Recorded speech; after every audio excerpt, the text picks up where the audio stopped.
Pistons fans, what's the deal? I'm coming to y'all from the couch, man. Nothing special tonight. Not about to set up cameras and all of that.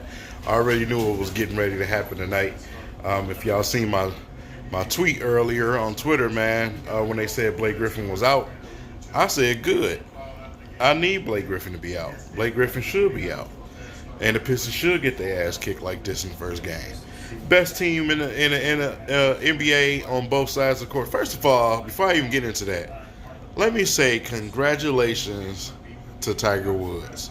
Congratulations, Tiger Woods. Today was a historic day.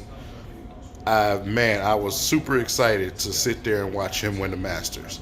His fifth green jacket. Anyway, yeah, man, Blake Griffin does not need to be playing these two games. He needs to come back when the Pistons get home.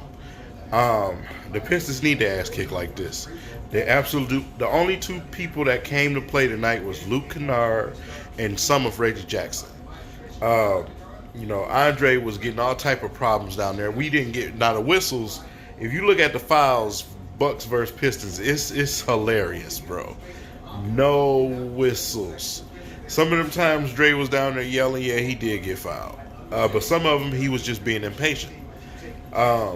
But as far as the rest of the shooters go, so-called shooters on the team, absolutely nothing. Thon Maker was horrible from three, and he kept shooting it. He didn't decide to take a step inside the three-point line and shoot a shot. He kept shooting the same shots. Did Wayne Casey make an adjustment? No. No adjustments from Dwayne Casey. And his reaction on the sideline kind of just made me feel like he wanted them to get their ass whooped. Like he was pulling some Chuck Daly type shit. But they absolutely needed this, and it's a learning curve. Yes, it was a devastating loss, but it is also one loss. Okay, it's one loss at the same time. I want to say another thing, man. Giannis tonight showed that he still could be stopped. Even though Andre was having struggles down there at times, on a defensive end, he was challenging Giannis to shoot the three. And Giannis had got to the point at one swift moment where he didn't even want to go down there anymore. When Dre was down there in the paint. Before the foul happened, Giannis was settling for those threes. That's golden to me. Pistons in no way, shape, or form win this series, but I do have them at least winning 1 to possibly 2 games. But those will come at home. It's not going to happen in Milwaukee. Next game, they probably will put a better fight up, but they're still going to get beat. But the strategy and coaching this team is going to show with Dwayne Casey. Giannis Antetokounmpo just showed you that he is still the same player in the playoffs. He just showed the world that he's still the same player in the playoffs that he was last year. And the Bucks are going to be vulnerable because of that. Just because the Pistons are outmatched, and I say outmatched, I'm not going to say effort. They took the shots, they just wasn't dropping. They're outmatched, especially when you don't have your best player on the court. The rest of the league is not having those issues. So they got some guys, man. We the ones that got Zaza Pachulia coming off the bench. So, and Thon can't make a shot maker. We got those guys coming off the bench, man. So, the rest of the league, you best believe, was watching that. The same thing with the Sixers, man. Same thing with the Sixers. Jimmy Butler probably whooped Ben Simmons' ass in the locker room because of, his inability to not shoot, man. Not stretch the floor. One-dimensional, man. If it's not getting to the rim on a fast break or trying to get by somebody, it's pretty much irrelevant. And Blake Griffin is going to have a lot to say about that come Game 3. Game 3 is the game that I'm waiting for. These games right here are pretty much irrelevant to me. And I do want to say this because the reaction on Twitter was absolutely amazing. People tweeted like they actually thought the Pistons were going to win this game. You are a whole idiot if you thought the Pistons was going to win this game. Let's just be realistic. Fan or not, you are a whole idiot if you thought the Pistons are going to win this game or come close to it. Absolutely not, man. The Bucks been sitting there waiting, they game planning and waiting to come out and continue to be the team that they've been all year, the best team in the NBA. I don't know what y'all don't get about that. So the Pistons absolutely needed this learning curve.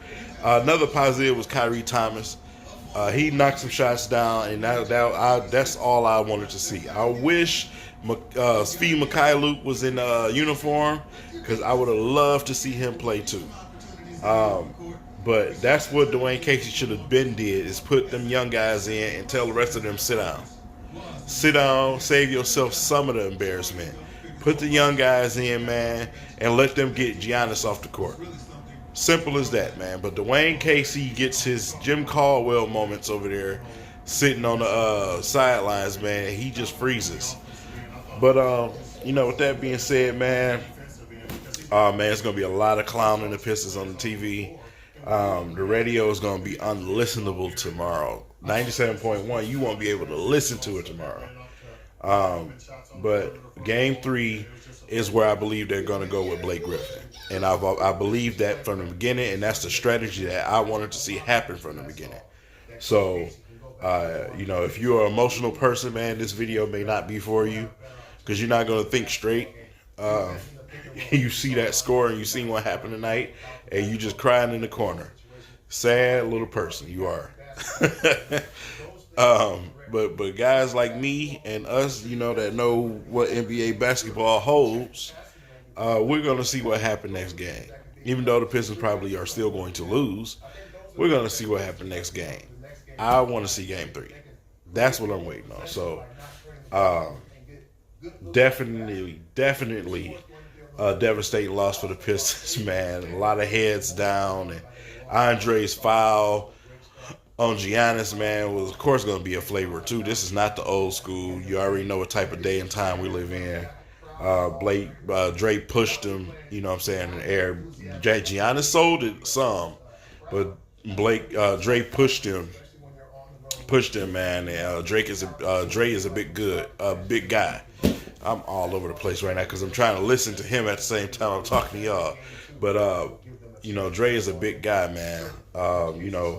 Giannis may be 240 in muscle, but Dre is damn near 300 pounds. So when he push you, it's a push. So, the Pistons, man, first quarter shot 31%, second quarter 39%, third quarter 36%. Then they finally shot 50% in the fourth when nobody cared. The shooters once again went ghost for the Pistons, except Luke Kennard has continuously showed over these last stretch of games that he has tried to put a string of consistent games together. Reggie Jackson with his floaters and stuff was working, but those guards did a hell of a job on Reggie Jackson defending him, man. So that was part of the game plan right there. The way they was defending Reggie Jackson, you knew that game plan for that. Without Blake Griffin, the next man up is Reggie Jackson. So they did a hell of a job on Reggie Jackson. Way to coach Budenholzer, and way not to coach Dwayne Casey. So, y'all already know, man, what the outcome is going to be. No use of you getting upset. Just sit back, suck it up, be a man and suck it up, and let's just wait until next game, and let's wait till that home game. If that home game is anything close to this, then you legit have a reason to be pissed. If Blake Griffin plays, you legit have a reason to be pissed. They the best team in the league with all of their players. You're not without your best player. Obviously, 2 + 2 = 4. So yes, you could expect the outcome like this tonight. With that being said, go Lions. Shout out to everybody out there, man, on Twitter, in the Twitterverse that did hit me up during this game. Responded to my tweets, man. I appreciate all y'all. And that's pretty much all I got for y'all. Try to enjoy your night because it ain't the end of the world. Get over it.